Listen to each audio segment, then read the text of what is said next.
Realize the foundation of a building is important. And we have a builder who's a member of this church. Brother Young would agree with me that a building is only as good as its foundation. If the foundation is no good, the building won't hold. The foundation of any building is the first part of its construction.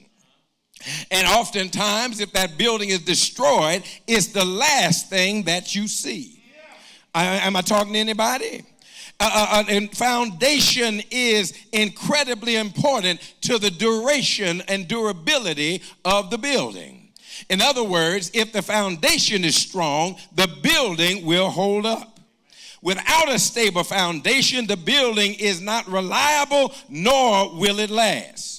And the foundation sits between the building and the ground, and it anchors everything that the building wants to represent.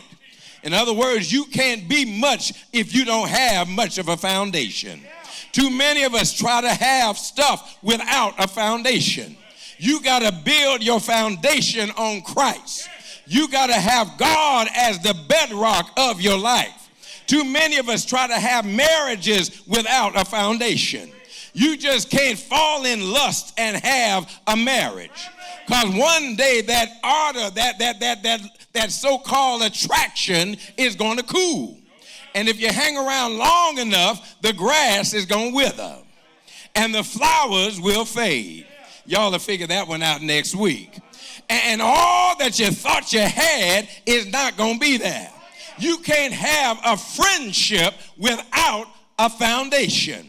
Have you ever noticed there are people that will pass in and out of our lives, but then thank God there are others that are always there, have always been there, will always be there. They don't worry about what you did or didn't do. They don't worry about what you said. They're going to be there because you got a real foundation.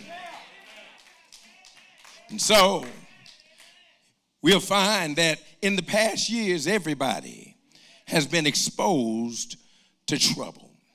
All of us, collectively, as a nation, as a society, as churches, as Christians, as people, as human beings, as a world, we have all been exposed to storms.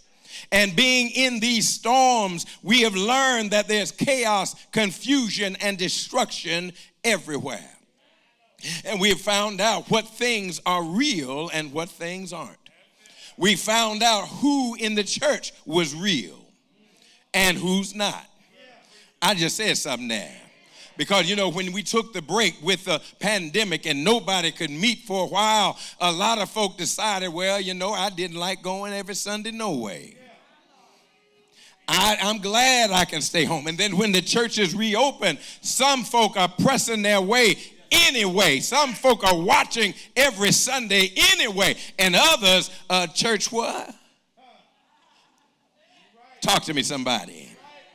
Because they didn't take time to build a foundation. You can tell the biggest hellcats in the church because they're the ones always busy. I watch folk and I've learned how to wean them out. If you are so busy that you can't even sit down and worship with the church. You got folk running around rattling keys that they used to here, rattling keys, and they were so busy, they were downstairs, they were outside, they were in this room, in that room, and then when stuff came up, they thought they were going to raise hell with the pastor and found out that wasn't going to work up in here because I saw you coming before you left out your door. Nobody is so busy that you can't be a part of morning worship. You can't, so busy, you can't be a part of prayer meeting. You can't be a part of Bible study. You're so busy you can't be in Sunday school. Why else would you come? That's like working in a restaurant and starving to death. Look and tell somebody, don't take shortcuts. Because it takes patience and obedience to build up with Christ as our foundation. The Bible tells us in 2 Timothy 1:10, wherefore rather, brethren, give diligence to make your calling and election sure. For if you do these things, you shall never, somebody holler never, fall. And note here, as Jesus is wrapping up his sermon, which is also called the Kingdom Constitution, he's telling us and giving us the foundational teaching to anchor our lives in him.